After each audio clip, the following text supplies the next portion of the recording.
What's up, everybody? It's your girl, She Nurses. I know I've been MIA, but y'all know I nurse. I am a real nurse. That's what I do. But y'all know when I get around to it, I'm going to bring y'all that tea to whatever I figure out or find in these streets, okay? Now, today is going to be a nursing series that I'm going to do for you guys. I hope everybody's been doing okay. Hello, hello, hello. Hello. Hello. Hey. Okay, now with this particular video, I want to discuss what's hot right now. Miss RaDonda Vaught. She is a registered nurse who was accused of giving one of her patients the wrong medication. And her patient was a 75-year-old female. So apparently, from what I've gathered, the patient was scheduled for a test. I believe it was a CT scan that the patient was scheduled for. And many patients are extremely claustrophobic. I don't know if it's just the hospital vibe they get or what, but let's take a look. From a nurse to an accused criminal, it is a case we've been covering from the very beginning. A former Vanderbilt nurse faces a reckless homicide charge after giving the wrong drug that killed a patient. News Channel 5's Matthew Torres was at her first court appearance today where she pleaded not guilty. Matthew. Rory, that's right. I tweeted this video of RaDonda Vaught walking into the courtroom, and as you can see right behind her is a bunch of supporters, some of them even her former co-workers. Others even came from out of the state to show that not only do they stand by Vaught, but they say for all nurses. I don't have words to describe it. It's the first time we're hearing from RaDonda Vaught in person. The first time since she's been charged with reckless homicide and patient abuse for the death of a 75-year-old patient. Standing by her was a large crowd of supporters with signs, a majority of them fellow nurses. It's just been an overwhelming amount of support, and I'm very thankful that I picked a profession with such generous and loving people. Her attorney pled not guilty on her behalf. In December 2017, the former Vanderbilt nurse meant to give a sedative, but instead gave a drug that paralyzed and killed Charlene Murphy. Reports say she overrode the system to get the drug and failed to read the name on the vial. That same report said the hospital didn't have proper policies in place to protect patients and never reported the incident to the state like it was supposed to. I don't know if ultimately she's sort of a fall person for Vanderbilt in this. Defense attorney Peter Stryance was shocked that there are even criminal charges. He believes the blame shouldn't solely be on his client. It's a mistake, and it's not all of her fault either. There are some real systemic problems with the way that they dispense. Many nurses say they worry that a tragic mistake like this one could mean jail time and set a bad precedent. And none of us should have to fear for our licenses. None of us should have to fear that a mistake, even a tragic one, would devastate not only the lives of the patient, but our family. If nurses are not allowed to tell the truth without fear of prison, people will die. Vaught still has her nursing license but is suspended from her job at TriStar Centennial. Her GoFundMe account to pay for attorney fees has gone past, as you can tell, $73,000 in less than 2 weeks. Vanderbilt says that Vaught bypassed multiple safety mechanisms that were in place to prevent errors. The hospital says it immediately took necessary corrective actions after that report. Rory? Okay, I'm going to be breaking this case down into 4, no more than 5 parts because it's so much to unpack with this from a nursing standpoint. And like I was saying earlier, I want to elaborate on that a little bit. Many patients, when they go for testing like an MRI, CT scan, PET scan, or things like that, they get really claustrophobic, and they want something to settle them down.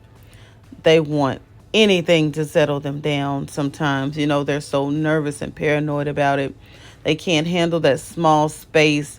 Many will panic, and it's really bad. It's really bad. And they get I guess it's like a casket-like feel to them when they go through that small opening and they're slowly going through it. So I can understand that. And so part 1 is just introducing you to this case, what this nurse was charged of, and we're going to unpack it in the next videos. So let me read what the article says. Vaught, 38 years old, of Bethpage, Tennessee, was arrested in 2019. Yes, this case goes back to that far, you guys. And they're just now getting a verdict on it. She was arrested in 2019 and charged with reckless homicide and gross neglect of an impaired adult in connection with the killing of Charlene Murphy. She was 75 years old, who died at Vanderbilt University Medical Center in late December of 2017. The neglect charge stemmed from allegations that Vaught did not properly monitor Murphy after she was injected with the wrong medication. Now, the patient Murphy, 75, of Gallatin, Tennessee, was admitted to Vanderbilt for a brain injury. At the time of the error, her condition was improving, and she was being prepared for discharge from the hospital, guys. She was getting ready to go home. According to courtroom testimony and a federal investigation report, Murphy was prescribed a sedative, which is Versed, and we'll definitely break that down in later videos, to calm her before being scanned in a large MRI-like machine. Vaught was tasked to retrieve Versed from the computerized medication cabinet and what us nurses call the Omnicell or the Pyxis. They have names. But instead of grabbing the Versed, she grabbed a powerful paralytic, a paralyzing drug called vecuronium. According to an investigation report filed in her court case, the nurse overlooked several warning signs as she withdrew the wrong drug. Now, when we get out certain medications, certain narcotics, or very dangerous drugs, it will give us several warnings. Like, I've had up to 4 warnings when pulling a medication. Are you sure this is it? Did you verify this? And then you even have to get a second nurse to witness it on the computer with you.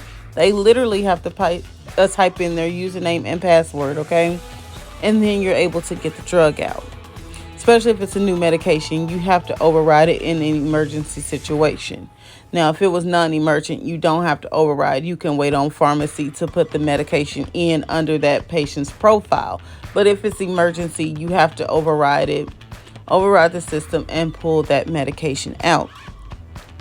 So it says the nurse overlooked several warning signs as she withdrew the wrong medication, including that Versed is a liquid, but vecuronium is a powder.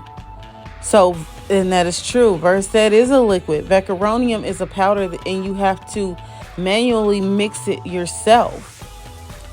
Now, she pulled it. It was a powder. She mixed it, apparently, and then she injected Murphy and left her to be scanned.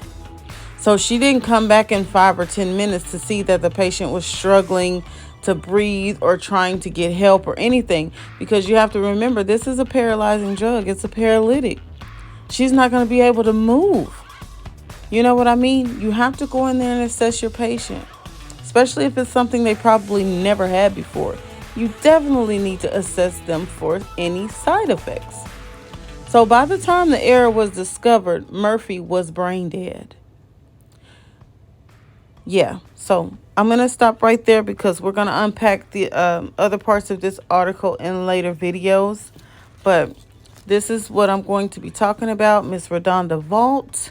And as you can see in the video, several nurses were behind her in this because we all make mistakes.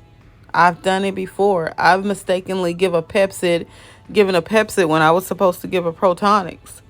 And, you know, nothing probably will happen to the patient, you know, giving a Pepsid other than Protonics. I said, hey, I gave her a Pepsid this morning instead of a Protonics. She had no reactions to it. And you just chart it and you go on.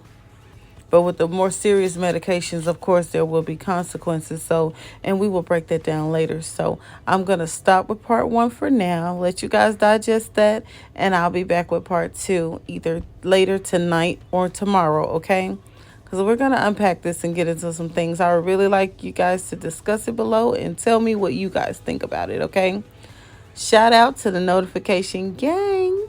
Love you guys, and I will talk to you later. Bye.